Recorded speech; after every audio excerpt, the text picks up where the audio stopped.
خۆشهاتنەوە بۆ چاوی واشنگتن. لە دووەم وتاری ساڵانەیەدا بۆ سەرانسەری ئەمریکا سەرۆک داناڵد ترامپ لەگەڵ باسکردنی ڕەوشی وڵاتدا ژمارەیە داواکاریشی لە ئەندامانی هەردوو لایەنی کۆماری و دیموکراتەکان کرد کە لە کۆنگرێسی ئەمریکادا بتوانن تەبابن و هەروەها داوای یەکخستنی هەڵوێستەکانیشی کرد. پێویستە سیاسەتی تۆڵەکردنەوە و بەرەنگاربوونەوە و سزادان ڕەت بکەینەوە. هیچ شتێک نییە لە جیهاندا بتوانێت پێشبڕکێ لەگەڵ ئەمریکادا بکات. لە ڕابردوودا زۆربەی ئەوانەی لەم هەوڵەدان دەنجیان بە دروستکردنی دیوارەکە داوە، بەڵام دیوارە گونجاوەکە هەرگیز دروست نەکرا و من وەها دەکەم دروست بکرێت. ئەگەر ئاشتی و پەسەندکردنی بەرنووس هەبن، ئەوە نابێت شەڕ و لێکۆڵینەوەکردن هەبن. بەگشتی دیموکراتەکان هاوڕای سەرۆک ترامپ نەبوون و لە زۆر ڕەهەندیشەوە ڕەخنەیان لە سەرۆک و لە وتارەکەشی گرتووە و گەیشتە ئەو ئاستەش پێی بڵێن سەرۆک خۆی قەیرانی دروست کردووە.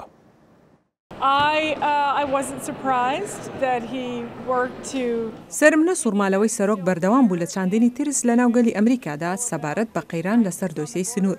لە ڕاستیشدا دەزانین تەنها کێشە و قەیرانێک هەبێت لەسەر سنوور بەهۆی سەرۆک خۆیەوەیەتی و لەو کاتەی دەستی کرد بە جیابوونەوەی ئەندامانی خێزانەکان لە یەکتر و دڵنیاشم لەوەی دیموکراتەکان بەردەوام دەبن لە بەرەنگاربوونەوەی ئەو دیوارە.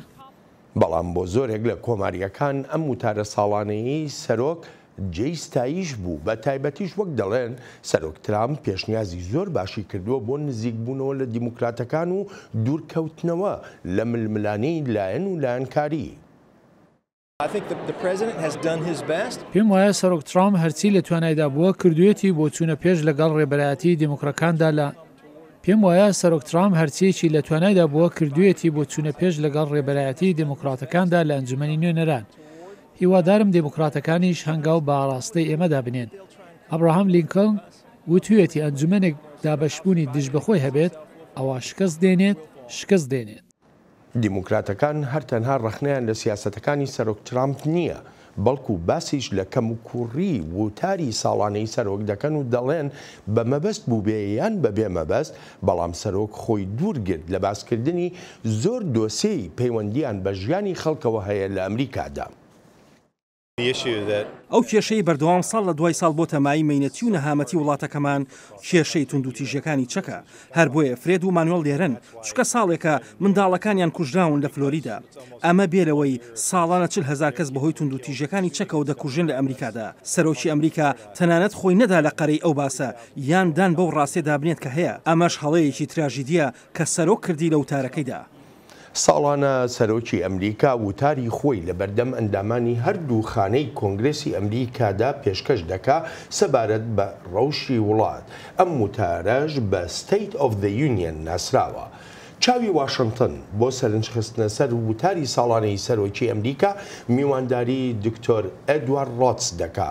دکتۆر ئەدوارد پسپۆڕی کاروباری سیاسەت و ئاسایشی نیشتیمانی ئەمریکایە لە زانکۆی جۆرج میسن.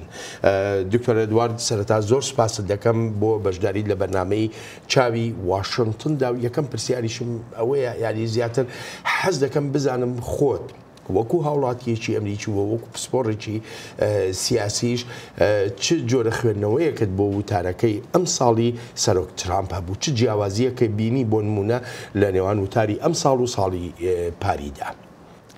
I think what was most disappointing about this year's speech زیاترین شتێک کە جێی مەخابن بوو لە وتارەکەی ئەم ساڵدا ئەو دۆسیانە بوون کە سەرۆک هەر باسی نەکردن. ئەمریکا ئێستا ڕوبەڕووی ژمارەیەک گرفتی ڕژدی ئابووری دەبێتەوە کە پێویستە چارەسەر بکرن. هەروەها ڕوبەڕووی گرفت بووینەتەوە لە سیاسەتی دەرەوەییماندا وەک ڕۆڵی ئەمریکا لە ڕۆژهەڵاتی ناوەڕاستدا. ئەگەر و نەگەریەوەی ئەمریکا وەک پاڵپشتێک بۆ دۆستەکانی دەمێنێتەوە لەو ناوچەیەدا، ئەمانە بەگشتی ئەو شتانە بوون سەرۆک باسی نەکردن.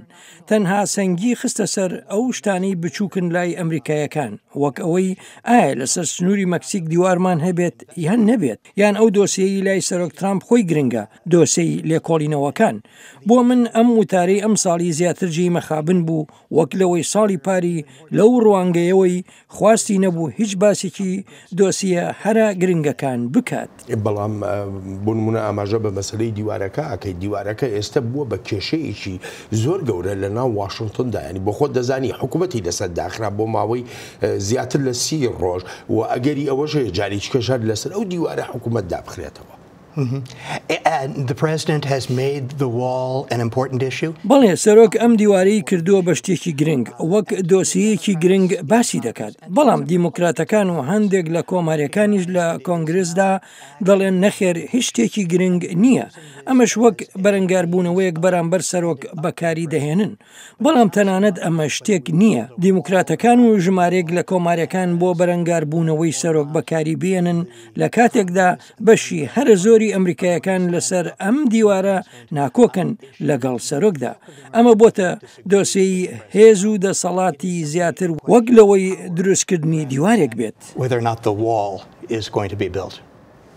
خاڵێکی تر هەیە یای بەڕاستی زۆر بیرم لای ئەوەیە ئێمە ئەگە بگەڕێنەوە بۆ ساڵی 2016 سەرۆک ترامپ لە ئاڵمەتەکانی هەڵبژاردندا جەختی لەوە دەکردەوە کە ئەو دیوارە دروست دەکا و ئەبێ حکوومەتی مەکسیک پارەی دروستکردنی ئەو دیوارە دابین بکە ئێستا سەرۆک ترامپ داوا لەوە لە کۆنگرس دەکا کە بودجەی تایبەتی بۆ تەرخانکەن لەسەر و 5 ملیار دۆلارەوەیە بەڵام دیموکراتەکان لە وەڵامەکانیانە هیچ ئاماژەیەک بۆ ناکەن باشە سەرۆک خۆی وتوێتێ بێ حکوومەتی مەکسیک بیدا بۆ شەڕەکە بە ئاڕاستەیەکی ترە دەڕوا. The president سەرۆک هیچ هیوایەکی واقعانی نەبووە بەوەی حکوومەتی مەکسیک پاری ئەو دیوارە بدات لێدوانێکی پاتاڵانی کاتی هەڵمەتەکان بووە و هیچی تر سەرۆک ناچار کراوە لە هەندێک لە لێدوانەکانی لەسەر ئەو دیوارە پاشگەز ببێتەوە وەک ئەوەی مەرج نییە دیوارەکە بە کۆنکرێت دروست بکرێت یان مەرج نییە بە درێژایی سنوور بێت ینی سەرۆک ناچار کرا دەستبەرداری هەندێک لەو شتانە بێت دیموکراتەکانیش دەخوازن زیاتر پاشەکشەی پێ بکەن و گەیاندویانەتە ئەو ئاستەی ئایا سەرۆک ترامپ بە تەواوەتی لە دروستکردنی دیوارەکە پاشەکشە دەکات یان نا. On his claims about building a wall.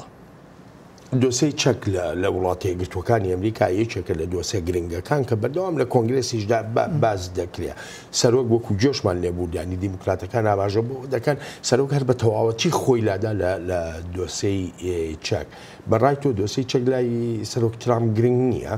The president is catering to a certain element of his political support. سەرۆک پشتی بە هەندێک شت بەستووە بۆ پشتیوانیکردنی چەک خواست و داوای بەشێکە لە ئەمریکایەکان ئەلبەت زۆرینە نا بەڵکو بەشێکە زۆر بە قوڵی هەست بە و مافەیان دەکەن بۆ هەبوون و هەڵگرتنی چەک وەک بەشێک لە کللتوری ئەمریکا سەرۆکیش بەڕاستی دەترسێت لەوەی ئەم بەشەی گەلی ئەمریکا بێهیوا بکات لە کاتێکدا زۆربەی ئەمریکایەکان دەخوازن سنووردارکردنیکی زیاتری فرۆشتن و خاوەندارێتی دیاردەی چەک ببینن جا لێرەدا سەرۆک ترامپ سەنگی دەخاتە سەر ئەوەی سوودی بۆ خۆی تێدایە و بۆ زەمینەی خۆیشی گرنگە بەڕاستی ئەمە شتێکە زۆر جێی مەخابنە چونکە ئەوە تراژیدیایە دەیبینین ئەو ئەمریکایانی نەخۆشی دەرونیان هەیە یان بۆ مەبەستی سیاسیانە خەڵکی بێتاوان دەکوژن درێژەی هەیە ئەمە کارەساتە و دەبێت خۆمانی لێ دوور بخەینەوە با ئەوەش بڵێم کە سەرۆک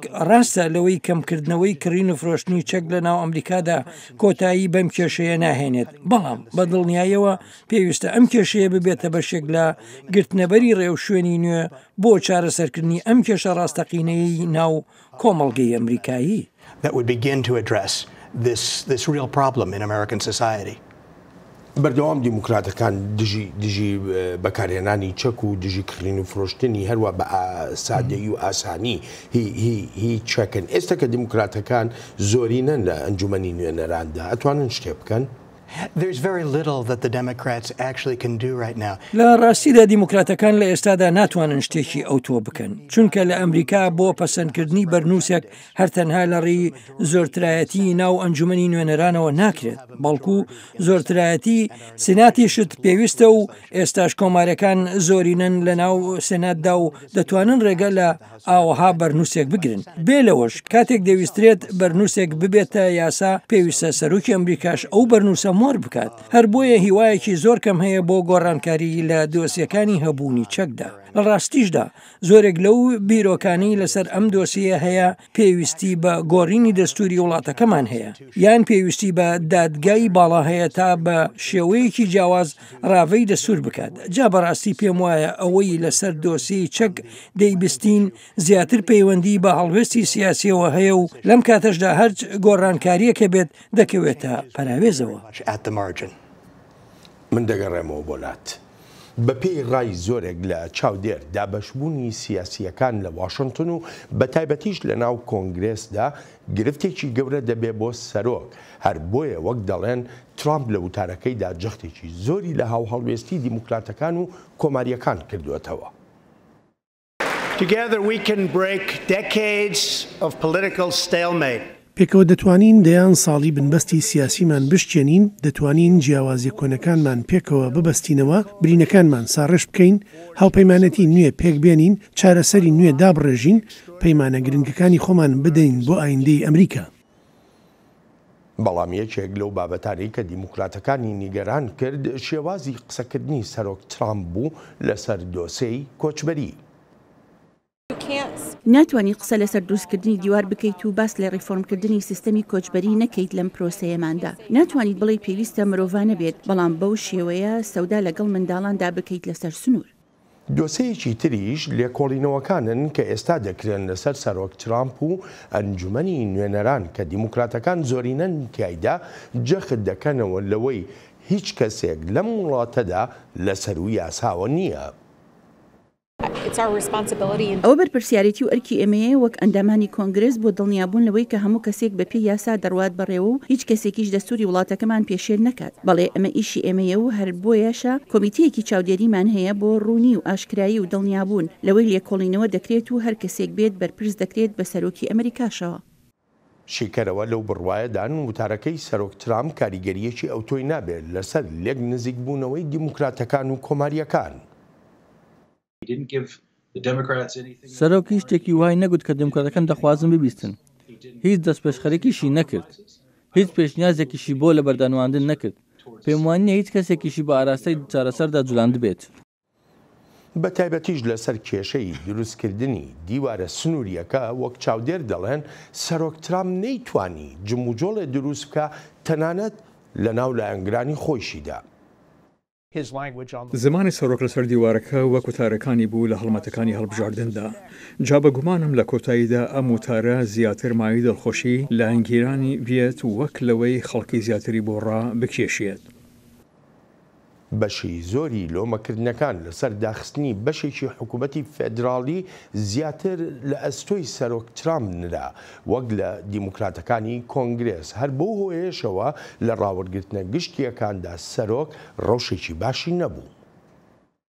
2019 بۆ سەرۆک ساڵێکی سەخت دەبێت ڕۆبەڕۆی لێکۆڵێنەوەکانی کانگرس و هەروەها شاپۆرتەکەی میلەر دەبێتەوە و لەوانەشە خۆی بریاریدا بێت گرنگترین شتێک بیکات بۆ ئایندەی خۆی ئەوەیە دڵنیا بێت لەوەی بەنامە جەماوەریەکەی بە توکمەیی لە تەکیدا بمێنێتەوە و بە شێوەیەکی بەرچاویش.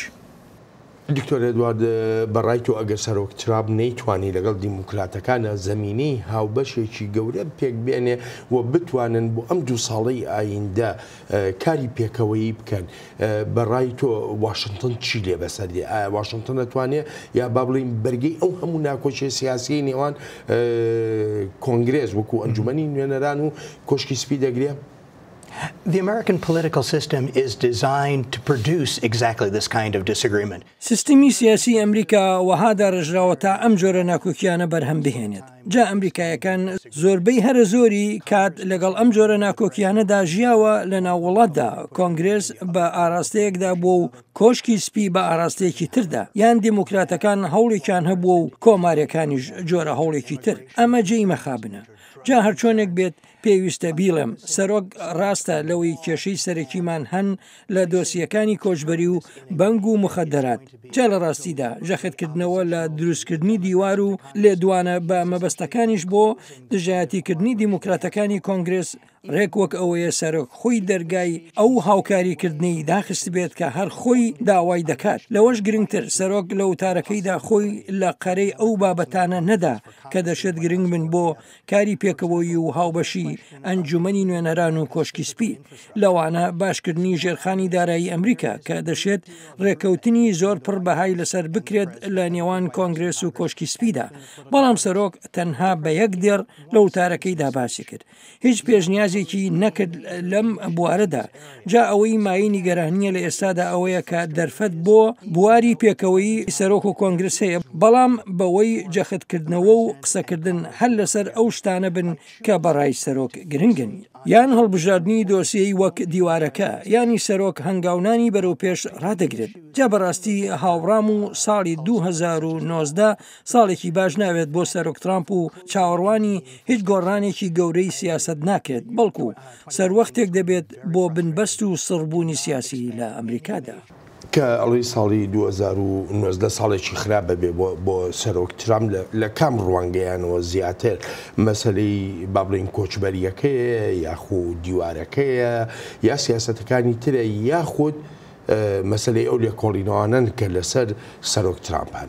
Yes, I was thinking of the differences between the White House. بەڵێ من بیرم لە جیاوازەکانی نێوان کۆشکی سپی و دیموکراتەکان و هەندێکیش لە کۆماریەکانی ناو کۆنگرس دەکردەوە و ئەوەی کێشە گرنگەکان چین و چۆن چارەسەر بکرێن بە دڵنیاییەوە ساڵی 2019 و هەروەها 2020 دوو ساڵی زۆر قرس دەبن بۆ سەرۆک ترامپ هاوکاتی بەردەوامی کێشەکان لەگەڵ کۆنگرس و لەگەڵ لێکۆڵینەوەکانی مولەردا بۆ زانینی ڕاستی پەیوەندەکانی سەرۆک لەگەڵ رووسیادا هیچ یەکێک لەو راپۆرتانە کە بڵاو دەبنەوە هەواڵێکی خۆش نابن بۆ سەرۆک ئەو راپۆرتانە بە هەر شێوەیەک بن دەبنە شەرمەزاری بۆ سەرۆک ینی لە دوو ساڵی داهاتوودا دەبنە ئەشکەنجەیەکی کاوەخۆ بۆ سەرۆک هاوکاتی بەردەوامی ئەو لێکۆڵینەوانە بەڕاستی هەرچ هەواڵێک بێت دەبێتە هەواڵی خراپ بۆ سەرۆک چونکە ئەنجامەکان هەرچیەک بن نابێتە شتێکی باش بۆ لێکۆڵینەوە لەسەر پەیوەندەکانی سەرۆک و رووسیا دەزانین زۆرێک لەو کەسانی لە سەرۆکەوە نزیکن پەیوەندیان لەگەڵ رووسیادا هەیە دەزانین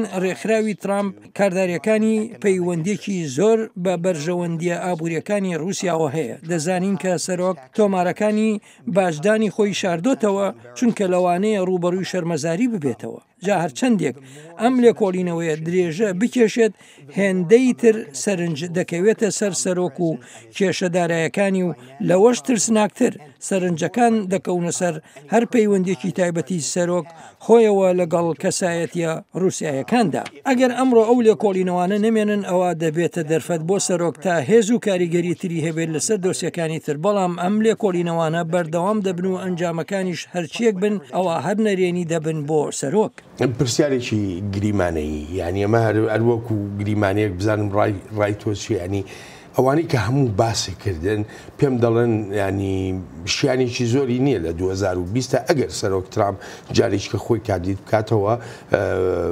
سەرکەوتن لە هەڵبژاردننا بەدەست بێنێ چی پێشبینی دەکەی؟ Well, I think the president will be unsuccessful in his policies. پێم وایە سەرۆک لە سیاسەتەکانی دوو ساڵی داهاتوویدا سەرکەوتوو نابێت ئەگەر و نەگەری ئەوەش کە لە هەڵبژاردننی داهاتوودا سەرکەوتوو دەبێت یان نا بەڕاستی دەترسم لەوەی پێشبینی بکەم دەزانی دەکەوێتە سەر زۆر فاکتەر لەوانە ئایا کۆماریەکان هاوڕاییان دەبێت لەسەری یانایە دیموکراتەکان بڕیا لەسەر کێ دەدەن تا لە هەڵبژاردندا بەرامبەری بۆستێتەوە بەشیشی گەلی ئەمریکا پشتیوانی سەرۆک ترامپن وەک سەرۆک لە هەڵمەتەکانی هەڵبژاردندا بۆ نوکتە دەیگوت ئەمانە ئەو خەڵکن هەر دەنگی پێدەدەن تەنانەت ئەگەر بە بەرچاوی خەڵکەوە لەسەر یەکێک لە شەقامەکان کەسێکیش بکوژێت هەردەنگی پێدەدەن ئەمەش ینی پشتیوانی بێچەند و چوون بەڵام ئەمە بەس نییە تا سەر لە نوێ هەڵ ببژێردرێتەوە بەڵکو پێویستی بە دەنگدەرانی تر هەیە لە ئاستی مامناوەندی کۆمەڵگەدا ئێستا زۆرێک لە دامەزراوەکانی کۆماریەکان لەگەڵ سەرۆکدا تەبانین و ناکۆکن لەگەڵ زۆربەی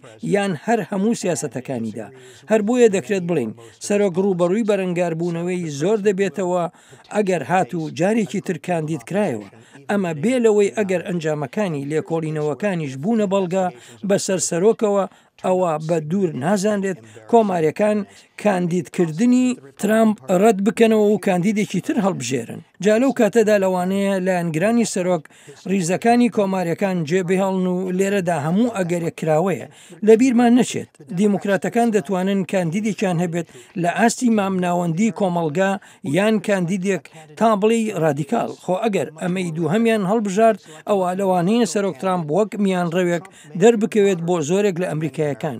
جا بەڕاستی دوو دڵم لەوەی هیچ پێشبینیەک بکەم و ئەمەش لە سوودی بینەرانتە کە پێشبی ئەوەی کە باسی دەکەی سەرۆک ترامپ دەڵێ تەنانەرگە خەڵکی لەسەر جادە بکوژێ ئەو سەتاسیە هەر پشتیوانی دەکەن.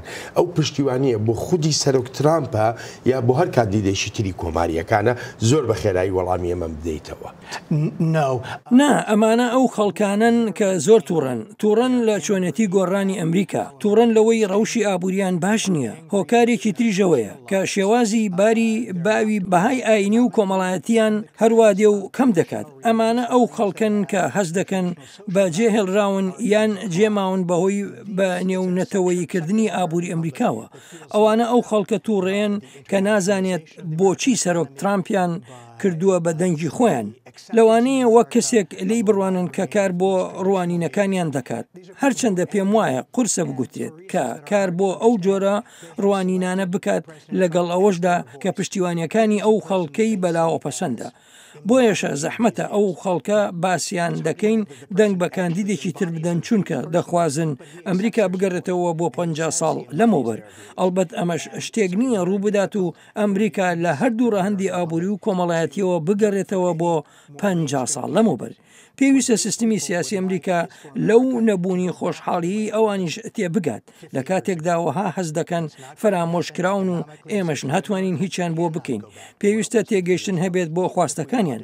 ئەمەش گرنگە جا ئەوەی لە هەڵبژاردنەکانی 2020دا سەر دەکەوێت ئەو کاندیدەیە کە تێگەیشتنی وردی هەیە سەبارەت بەو بەشەی ئەمریکایەکان و بزانێت گازندەکانیان لە چییە و ڕێگەیەک بۆ چارەسەرکردنیان بدۆزێتەوە. دکتۆر ئەدوارد بە بچینە تەوەرێکی تر. وەک بەشێک لە سیاسەتە دەرەوەییەکانی ئەمریکا سەرۆک ترامپ جارێکی تریش باسی لە ڕاگرتن و کۆتایی پێهێنانی قەیرانەکان کردەوە و ئاماژەی بەوە کرد بە هەر هیچ نەبێت دەست بکرێت بە پرۆسەکانی ئاشتی. سەربازە ئازاکانمان لە ڕۆژهەڵاتی ناوەڕاست نزیکەی 19 ساڵە دەجەنگن. لە ئەفغانستان و لە عێراق نزیکەی 7,000 قارەمانمان گیانی خۆیان بەخشیوە. زیاتر لە 52,000 ئەمریکایی بە سەختی بریندار بوون. زیاتر لە 7 تریلیۆن دۆلارمان لە شەڕەکانی ڕۆژهەڵاتی ناوەڕاستدا خەرج کردووە. لە هەڵمەتەکانی هەڵبژاردندا بە دەنگی بەرز پەیمانی ڕێبازێکی نوێم دەدا. وڵاتە مەزنەکان شەڕی بێکۆتایی ناکەن. $7 trillion. ئەگەرچی زۆرێک لەسەرکردە لەشکریەکان و تەنانەت بەشێکی بەرچاوی سیاسیەکانیش لێرە لە واشنگتن هاوڕانین، بەڵام هێشتا سەرۆک ترامپ جەخت دەکاتەوە لەوەی شەڕی دژی تێرۆریزم لە کۆتایی تەواوەتی نزیک بۆتەوە. Today we have liberated virtually all of the territory. لە ڕاستیدا تەواوی ناوچەکانمان لە دەستی خوێن ڕێژە درندەکان ڕزگار کردووە. هاوکاتی کارکردنمان لەگەڵ هاوپەیمانەکانمان بۆ لە ناوبردنی پاشماوەکانی داعش. ئێستا کاتی ئەوەیە پێشوازیەکی گەرمی گەڕانەوەی جەنگاوەرەکانمان لە سووریا بکەین. سەرۆک ترامپ دەڵێت لە ئێستادا هەموو لایەنەکان بە تالیبانەکانی ئەفغانستانی شەوە داوای ئاشتی دەکەن. بەڵام شیکەرەوە لێکدانەوەیکی تریان هەیە بۆ ئەم لێدوانە و لێدوانی کشانەوەکەی سەرۆک ترامپ.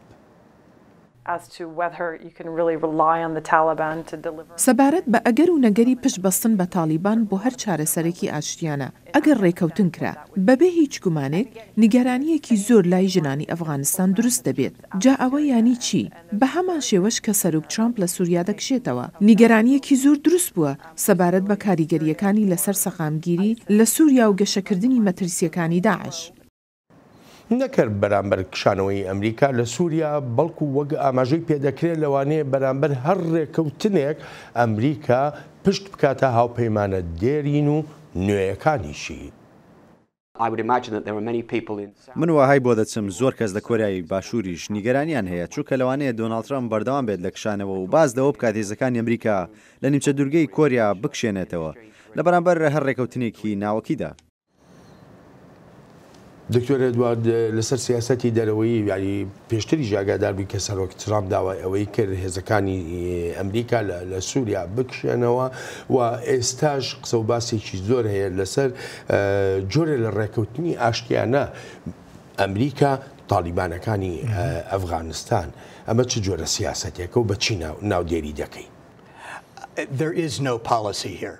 لێرەدا سیاست نییە ئەوەی هەیە کردداری بێپلانن لە ئاوەها بڕیارێکدا ئەمریکایەکان کەوتونەتە ڕەوشێکەوە نازانن شەڕەکانیان لە پێناوی چیدا بووە لە ئەفغانستان و لە عێراق و لە سووریاشدا هیچ کەسێک نەهاتووە ڕاوەی ئەم شتانە بکات بۆ ڕای گشتی لەسەر ئەوەی بۆچی ئەمریکا لەو شوێنانەیە و دەستی هەیە لە ڕووداوەکاندا بۆچی سەربازەکانمان لەو شوێنانە بمێنەوە و ئەنجامە بە سوودەکانی چی دەبن نیگەرانێکی زۆر هەیە لە ناو ئەمریکادا چونکە ماوەیەکی درێژخایانە لەوین جا سەرۆک ترامپ باس لەو نیگەرانیانە دەکات بەڵام سەرخۆی هیچ پلانێکی نییە سەبارەت بەوەی ئەمریکا لەسەر چ بنچینێک دەستی خۆی لەو شوێنانە ناهێڵێت یان بەرەنجامەکان چی دەبن گرفتەکە لە نەبوونی تێگەیشتندایە و لەوەش خراپتر ئەم بەڕێوەبەرایەتیە تێگەشتنی نییە بۆ ناوچەکە و سەرۆک ناخوازێت لە ناوچەکە وەک خۆی تێبگات ئەوەی لی تێدەگاتەوەیە کە ناوچەکە بە ڕوانینی ئەو چۆن بێت لەوە تێدەگات کە خۆی چی دەوێت یان ترس و نیگەرانەکانی ئەوەیە سووریا عێراق ئەفغانستان ئێران لە چی نەچن لە کاتێکدا زانیاری نییە لەسەر ئەوەی ئەو وڵاتانە لە ڕاستیدا لە چی دەچن و تێگەیشتنیشی نییە لەوەی دانیشتوانی ئەو وڵاتانە چه هەستێکیانەیە سەرۆک ترامپ ڕێک و ڕەوان بە خەیاڵی خۆی کار دەکات و کاتێکیش یەکێکیش دەیەوێت بووی باس بکات کە ڕاستی لەسەر زەوی چەند جیاوازە لە خەیاڵکردنەوەکانی جائتریان ڕەتی دەکاتەوە یان تووڕە دەبێت هەر بۆیەشە دەبینیت لێدوانەکانی سەرۆک لەگەڵ ڕاستیەکانی ناوچەکەدا یەک ناگرنەوە جا ئەو خەڵکەی لە دەوری سەرۆکن و زانیاریان هەیە لەسەر ناوچەکە خەڵک لە وەزارەتی دەرەوە یان لە وەزارەتی بەرگری یانیش لە دەستگا مخابراتیەکاندا زۆر نیگەرانن چونکە ئەو تێگەیشتنەی هەیەە بۆ بەرژەوەندەکانی ئەمریکا هەرگیز یەک ناگرێتەوە لەسەر ئەو ڕێنمایانەی سەرۆک دەیانداتێ تا بیکەن.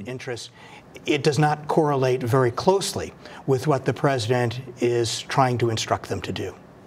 یەکێک لە ئەرکە سەرەکیەکانی وەزارەتی دەرەوەی وڵاتە یەکگرتوەکانی ئەمریکا و هەروەها هەندێک نێوەندی تریش لێرە لە واشنگتنیە لەسەر ئەنسەری ئەمریکادا کارکردنیان لەسەر نیشاندانی وێنایەکی جوانی وڵاتە یەکگرتوەکانی ئەمریکا و باشترکردنی ئەو وێناکردنێ بە تایبەتی لە جیهانی ئیسلامی و لە ڕۆژهەڵاتی ناوەڕاستیشدا ئەم جۆرە سیاسەتانە چ کاریگەریەکی دەبێ بەسەر ئەو وێناکردنەوە بەڕایتەوە.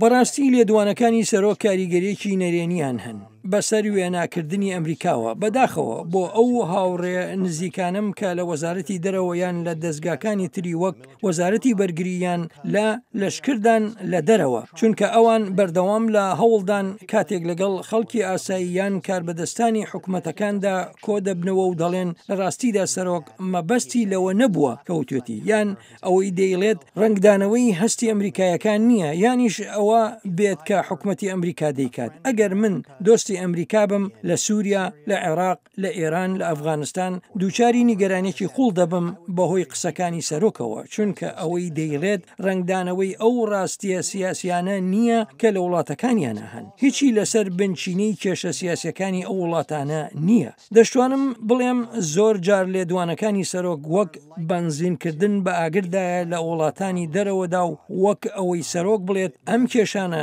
زۆر خراپتر دەکەین. ئەمە لەسەر مەسلەی وێناکردن ئەی بۆ مەسلەی متمانەکردن بە ئەمریکا بۆ لە مەودووە بە تایبەتی لە دۆسەی کشانەوەی هێزە سەربازیەکانی ئەمریکا لەو ناوچانەی جیهاندا ینی جۆمان لێبوو ئێستا لە یەکێ لە ڤیددیۆکاندا ئەماژە بەوە دەکات دەڵێت تەنانەت سەرۆک ترامپ بۆ نمونە بۆ ڕێکەوتنیشی ناوچی لەگەڵ کۆریای باکوورە ئامادەیە لە نیمچە دەرگەی کۆریادا هێزە سەربازیەکان بکشێنێتەوە متمانەکە لێرەدا چی لێ دێ. One of the problems that this president and this administration یەکێک لەو کێشانەی سەرۆک و ئەم بەڕێوەبەرایەتیە هەیانە دەستنیشانکردنی ئەوەیە کێ دژمنمانە و کێ دۆستمانە. ئەم بەڕێوەبەرایەتیە دەیەوێت لەلایەن هەموو لایەکەوە خۆشەویست بێت. دەیەوێت لای دیکتاتۆری کۆریای باکوور خۆشەویست بێت. دەیەوێت لای بەڕێز پۆتن لە رووسیا خۆشەویست بێت. دەیەوێت خۆشەویست بێت لای چینیەکان. جا لەو هەوڵانیدا دەبینیت لە بەردانەواندن دەکرێت. تەقەلای بەدەستهێنانی ڕێکەوتن دەکرێت. ئەمەش بێگومان نیگەرانی بۆ وڵاتانی تر دروست دەکات بە تایبەتیش ئەوانی بەردەوام پشتیوانیان لە ئەمریکا کردو و تا ئەندازەیەکی زۆریش هاوبەش بوون لەگەڵ بەهاکان و ڕوانینەکانی ئەمریکادا بۆ هەبوونی جیهانێکی لیبرال و دیموکرات و ئاشتیانە. جا بە هەوڵدان تا ببێتە دۆستی هەموو لایەک ئەوە سەرۆک هەموو ئەوانی بەردەوام لەگەڵ ئەمریکادا بوون و بەردەوام کاریان لەگەڵدا کردوین دەخاتە مەترسیەوە. بۆ خۆشی جێی نیگەرانێکی زۆرە چونکە هیوایکی ئەوتۆ نابینم بۆ هیچ بەرەو پێشچوونێک و شتێکی وەهاش نابینم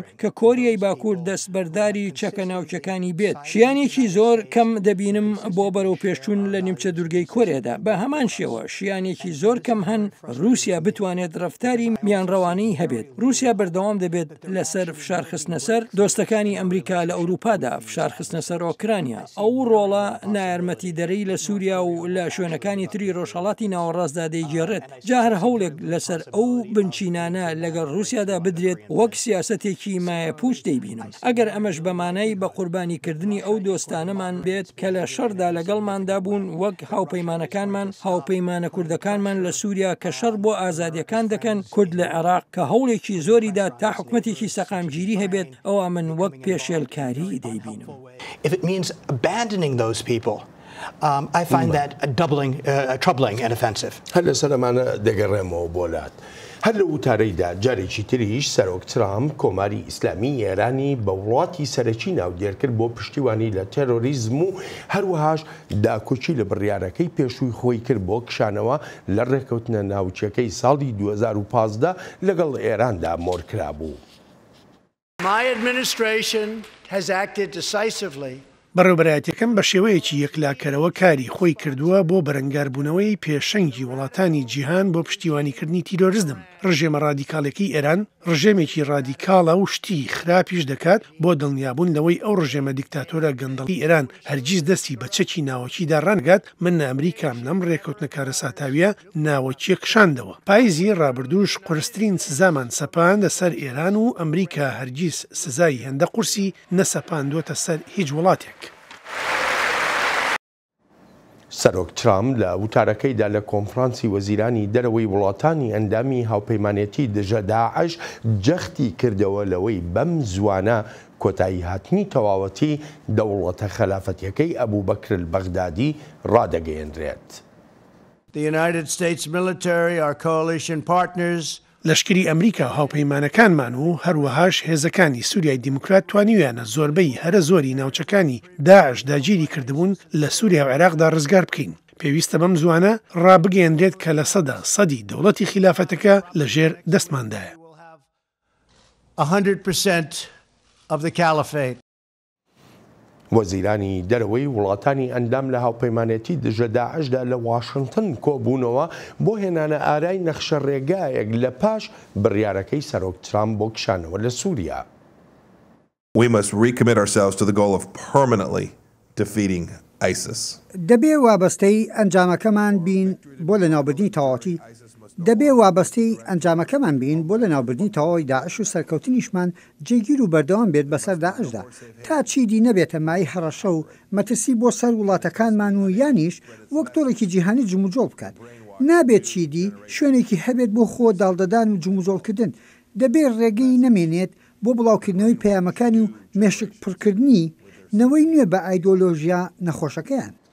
وەک وەزیری دەرەوەی ئەمریکا ئاماژەی پێدەکا ئەم کشانەوەیە و کەمکردنەوەی سەربازەکانی ئەمریکا بە مانای گۆڕینی استراتیژێتی ئەمریکا نییە لە سووریا و لە ناوچەکەشدا. The drawdown of troops is essentially a tactical change. It is not a change. کەمکردنەوەی ژمارەی سەربازەکانمان لە ڕاستیدا بریتیە لە گۆڕانکاریەکی تاکتیکی و گۆڕان نییە لە ئەرکەکەماندا. ئەمە پێکاتە و دەسەڵاتەکانی بنەمای ئەم شاڵاوە ناگۆڕێت. بە سادەیی قۆناغێکی نوێ لە شەڕێکی کۆندا. کەمکردنەوەی هێزەکانمان بە شێوەیەکی زۆر باش ڕێک دەخرێت و ئەرکی سەرەکی ڕێبازیشمان لە سووریادا وە خۆی دەمێنێتەوە و گۆڕانی تیادا نییە. بەڵام وڵاتانی ناوچەکە بەتایبەتی سووریا و عێراق هێشتا بە تەواوەتی لە شەڕی داعش ڕزگاریان نەبووە و هێشتاش داعش بە مەترسیەکی سەرەکی لەسەر ئایندەی خۆیان دادەنێن. إنني أدعو دول العالم أجمع إلى دعم العراق. داوا لە هەموو وڵاتانی جیهان دەکەم یارمەتی عێراق بدەن بۆ بەرەنگاربوونەوەی شانە نووسوەکانی تەرۆریستانی داعش لە سەرانسەری وڵاتەکەدا و هەروەهاش بۆ بەشداریکردن لە سەقامگیری و گێڕانەوەی ڕەوشی ناوچەکان کە گرنگیەکی خۆیانیان هەیە بۆ پاراستنی دەستکەوتەکان و دڵنیابوون لەوەی جارێکی تر تەرۆریزم سەرهەڵ ناداتەوە. ئاسایش و ئاشتی و سەقامگیری عێراق بەشێکە لە ئاسایش و سەقامگیری ناوچەکە و جیهانیش. دکتۆر ئەدوارد پێشتر ئاماژە بەوە کرا کە ڕێکەوتنێک لەوانەیە دروست بێ لە بینی ئەمریکا و تالیبانەکاندا. بۆ خۆ دەزانی تالیبانەکان بە هەموو مانایەک بە ڕێکخراوی تێرۆریستی ناسران.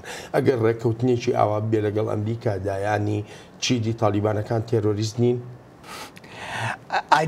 نازانم ئەوە چ مانایەکی دەبێت بەڕاستی لە سەرۆک تێناگەم. بۆ نمونە کاتێک ئێران بۆ وڵاتێکی ڕادیکال و دکتاتۆری ناودێر دەکات من هیچ هاوسۆزیەکەم بۆ ڕژێمی ئێران نییە بەڵام نازانم بۆ وڵاتێکی ڕادیکال و دکتاتۆری ناودێری دەکات. ئێران بەدکارە بەڵێ بەدکارە و قسەکە لەسەر ئەمە دەکرێت. دانوستان لەگەڵ تالیبانەکاندا لەم کاتەدا و بەبێ ئەوەی حکومەتی ئەفغانستان بەشدار بکرێت ئەمە وەک ڕێکەوتنە لەسەر دانی دەسەڵات بە تالیبانەکان. هاوڕا بوونە لەسەر ئەوەی تالیبان چی کردووە جارێکی تربیان کاتەوە. جا ئەگەر بڕواوە هایە کە تالیبانەکان تێرۆریستن ئەوە ینی ئێمە هاوکاری لەگەڵ تێرۆریستاندا دەکەین ئەمە هیچ لۆژیکێکی تێدا نییە. پێم وایە کاتێک کە سەرۆک ئاماژە بە ڕژێمی ئێران دەکات و وەکو ڕژێمێکی ڕادیکاڵی ناودێریەکە لەو ڕوانگەیەوە کە ئێران ینی وڵاتێکی گەورەیە و پشتیوانی لە تێرۆریزم دەکات. پێتوانیە ینی بەڵێ من بڕوام وایە کە ئێرانەکان دەستیان لە نێو چەند تۆڕێکی تێرۆریستیدا هەیە. پێم وایە لەو دیدەوەی سەرۆک باسی ئێران دەکات دانانی ئێران لە ڕیزبەندیەکەیدا گونجاو نییە چونکە ئێران یەکێکە لەو دۆسیانەی پێویستە ئەمریکا کاری لەسەر بکات لە جیهاندا. بەڵام جەختکردنەوە لەسەر ئێران ینی بینینی عێراق لە چاو ئێراندا مشتومڕکردن لەسەر ئەوەی لە عێراق بمێنینەوە بۆ چاودێریکردنی ئێران جۆرێک لە تێنەگەیشتن و تەمومژی پێوە دیارە. پێویستە سەر و سەودا لەگەڵ عێراقدا بکەین چونکە عێراق دۆسیەکەمانە و وڵاتێکی جایە لە ئێران. سەرۆک ئێران وەک درندەیەک بەکاردەهێنێت وەک بەدکارێک دەناسێنێت تا بتوانێت پشتیوانی بۆ دۆسیەکەی کۆ بکاتەوە. بەڵام نازانێت چی لە ئێراندا ڕوودەدات. بەو جەختکردنەوە بەردەوامی سەرۆک لەسەر ئێران زۆشتی تری لەبیر دەچێت کە زۆر گرنگین بۆ ئەمریکا لە یەمەن لە سووریا لە باکووری ئەفریقا ئەمانە هەموو بیر چوونەتەوە. بۆچی؟ چونکە سنگەکەی لەسەر ئێرانە. بەمانایشتە تۆ پێم دەڵێ ینی سەرۆک ترامپ کاتێککە ئەم لێدوانانەدا بەڵام استراتیژێتێکی دیاریکرااو نییە بۆ سەرۆک ترامپ بۆ چۆنێتی سەر و سەوداکردن لەگەڵ ئەم دۆسەیانەدا ئێران بنمونە. That's correct. For example, pulling out of the بەڵام ئەوە ڕاستە بۆ نمونە کشانەوە لە ڕێکەوتنە ناوچەکەی ئێران بە هەرچی چۆنێک بوو بێت.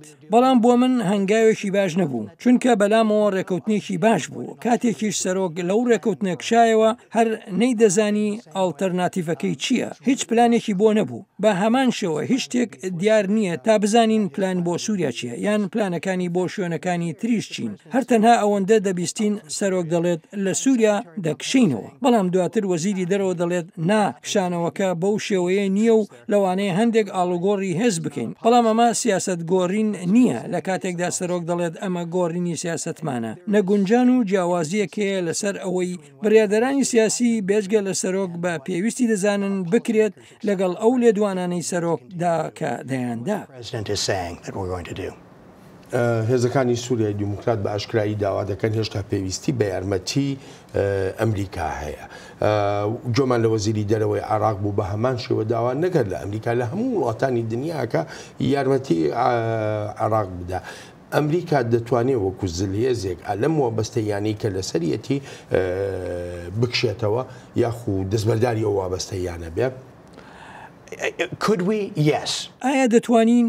بەڵێ. بەڵام هیوادارم شتی وەها نەکەین. ئەمریکا لە زۆر ناوچەی جیهاندا کشاوەتەوە، بەڵام هێشتاش ئابووری بەهێزی ئەمریکا و تۆکمەیی دامەزراوە سیاسەکانمان پێمان دەڵێن کشانەوەکانی ئەمریکا کاریگەریان نابن بەسەر هەبوونی ڕۆڵی گەورەتری ئەمریکا لە جیهاندا. پێم وایە کێشەکە لە شێوازی داواکانی سەرۆکدایە بۆ کشانەوەکان. خودی سەرۆکدانی بەوەدا ناوە و قسەی لەسەر ئەوەیە کە پێویستە بکشینەوە، بەڵام باسیش لەوە بەستەیی درێژخایانیش دەکات بۆ شکست پێهێنانی داعش. کێشەکە ئالەمەدایە. ئەگەر ئێمە بکشینەوە ئەوایانی وابەستەیی درێژخایانمان نییە بۆ لە ناوبردنی داعش. بە کورتی ئەمە سەبارەت بە ناوچەکان نییە، بەڵکو پاراستن و داکۆکیە لە خەڵک. زۆر سپاس دەکەم. Thank you very much. Thank you. تا بەرنمەیەکی تری چاوی واشنگتن ڕێز و خۆشەویستی ستافی بەرنامە و هی خۆیشم بەڵێن ساڵح بەسەند بفەرمونون و هەموو کاتێکتان چراخان.